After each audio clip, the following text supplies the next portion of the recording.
कभी सोचा है कि एक छोटा सा वीडियो, बस एक क्लिप, किसी की पूरी दुनिया कैसे पलट सकती है?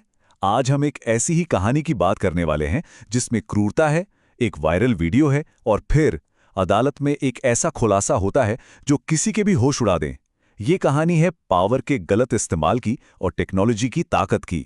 तो चलिए इस कहानी की परतें खोलते हैं।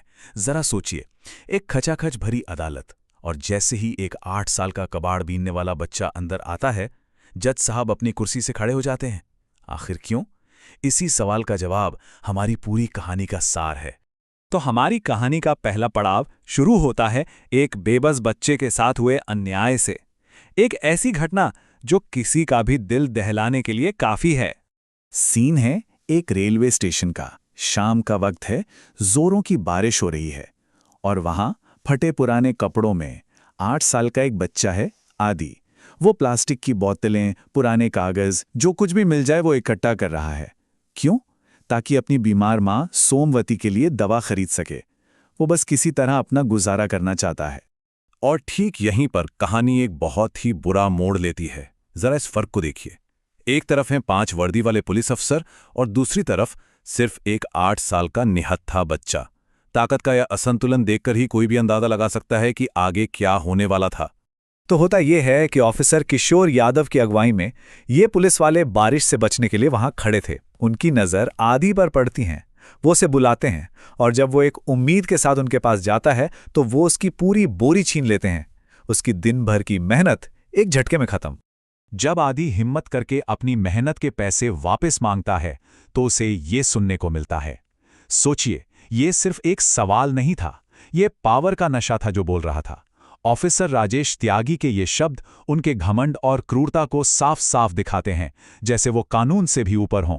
लेकिन बात सिर्फ चोरी पर ही नहीं रुकी। जब आदि गिड़गड़ाने लगा कि आधे पैसे ही दे दो, तो किशोर यादव ने उसकी छाती पर जोर से लात मार दी। रोहतक सिंह ने उसे एक तमाचा जड़ दिया। और हद तो तब हो गई जब पास में खड़ा एक चाय वाला बच्चे को बचाने आया तो उसे भी पीटा गया और गिरफ्तार कर लिया गया। इस सरासर गुंडागर्दी थी। पर रुकिए, जैसा कि मैंने कहा था, इस कहानी में एक बहुत बड़ा ट्विस्ट है। एक ऐसा राज जो 6 साल पुराना है और जो इस पूरी घटना को एक बिल्कुल नया मतलब देने वाला है। तो कहानी में मोड़ यहां आता है। ये छोटा सा लड़का आदि कोई और नहीं बल्कि उसी जिले के सीनियर जज दिलीप मेहता का खोया हुआ बेटा है। जी हां, 6 साल पहले एक मेले की भीड़ में वो बिछड़ गया था। तब से उसे सोमवती नाम की एक महिला ने पाला, जिन्हें उसकी असली पहचान के बारे में कुछ भी नहीं पता था। आदि के लिए तो सोमवती ही उसकी असली माँ है, उसकी पूरी दुनिया है। सोमवती बहुत बीमार रहती हैं और ये नन्हा सा बच्चा हर दिन मेहनत मजदूरी करता है, कबाड़ उठाता है ताकि वो अपनी माँ की दवाइयों का खर्च उठा सके। उसका हर एक काम सिर्फ अपनी माँ के लिए है। चलिए अब देखते हैं कि कैसे टेक्नोलॉजी और एक जिम्मेदार इंसान ने इस पूरी कहानी का रुख ही मोड़ दिया। तो जिस वक्त पुलिस आदि पर जुल्म कर रही थी, ठीक उसी वक्त एक लोकल जर्नलिस्ट दिवाकर पांडे ये सब कुछ देख रहा था। उसने बिना किसी से डरे अपने कैमरे में ये पूरी घटना रिकॉर्ड कर ली। उसे समझ आ गया था कि ये कोई मामूली बात नहीं है, ये एक ऐसी खबर है जिसे दुनिया के सामने लाना ही होगा। दिवाकर ने वो वीडियो सोशल मीडिया पर डाल दिया और बस उसके बाद जो हुआ वो किसी जादू से कम नहीं था। वीडियो जंगल की आग की तरह फैल गया। लोगों का गुस्सा फूट पड़ा और देखते ही देखते ये खबर इंटरनेशनल मीडिया तक पहुंच गई। एक छोटा सा अन्याय अब एक ग्लोबल मुद्दा बन चुका था। और यही वो पल है जब कहानी एक ऐसा मोड़ लेती है जिसके बारे में किसी ने सोचा भी नहीं था। ये वीडियो घूमते फिरते उस एक इंसान तक पहुंचता है जिसे शायद इसकी सबसे ज्यादा जरूरत थी। तो जज दिलीप मेहता, जो उस वक्त विदेश में एक कॉन्फ्रेंस में थे, उनके स्टाफ ने उन्हें ये वीडियो दिखाया।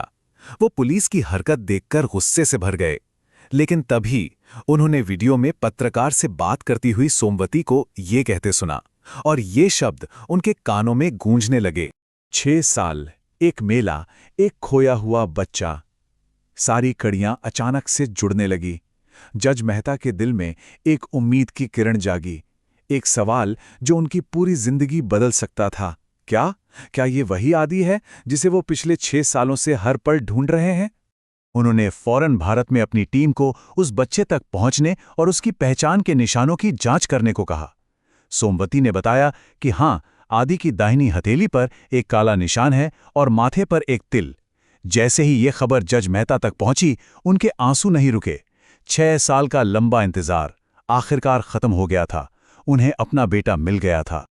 और अब हम कहानी के उस हिस्से में आते हैं जहां सारे धागे एक साथ जुड़ते हैं, अदालत में। एक ऐसी जगह जहां न्याय और एक परिवार का मिलन दोनों का इंतजार था। तो उन 5 पुलिस वालों पर केस चल रहा था। जज मेहता खुद उस केस की सुनवाई देखने के लिए कोर्ट पहुंचे थे। और जैसे ही आदि को गवाही के लिए अंदर लाया गया, जैसे ही उसने कमरे में पहला कदम रखा, जज दिलीप मेहता अपनी कुर्सी से खड़े हो गए। पूरा कोर्टरूम सन्न। वो आगे बढ़े, उन्होंने आदि के शरीर पर उन निशानों को देखा और फिर पूरे कोर्ट के सामने जोर से ऐलान किया, ये मेरा बेटा है, ये मेरा आदि है। वो एक ऐसा पल था जो भावनाओं से भरा हुआ था। 6 साल बाद एक बाप को अपना खोया हुआ बेटा मिला था, वो भी एक अदालत के बीचों बीच। आगे जो हुआ वो वाकई अविश्वसनीय था। जज मेहता ने आदि को गले से लगा लिया। उन्होंने सोमवती के पैर छूकर उनका धन्यवाद किया और वादा किया कि आज से वो सब एक साथ, एक ही परिवार की तरह रहेंगे। सोमवती, जिन्होंने बिना किसी स्वार्थ के आदि को पाला था, अब उस परिवार का एक सम्मानित हिस्सा थीं। और उन पुलिस वालों का, खैर, अब जब ये बात खुल चुकी थी कि उन्होंने जज के ही बेटे पर हाथ उठाया था, तो उनके बचने का कोई सवाल ही नहीं था। मुख्य आरोपी किशोर यादव को 7 साल की सख्त सजा हुई और बाकी चारों को 5-5 साल के कठोर कारावास की सजा सुनाई गई। आखिरकार न्याय हुआ। तो अंत में एक सवाल बचता है। इस कहानी का अंत तो बहुत अच्छा हुआ, लेकिन ये हमें सोचने पर मजबूर करती है। अगर उस दिन दिवाकर पांडे ने वो वीडियो रिकॉर्ड ना किया होता, अगर वो वायरल ना हुआ होता, तो क्या होता? ये हमें आज के डिजिटल दौर में सोशल मीडिया की भूमिका और न्याय दिलाने में उसकी ताकत की एक बड़ी याद दिलाता है।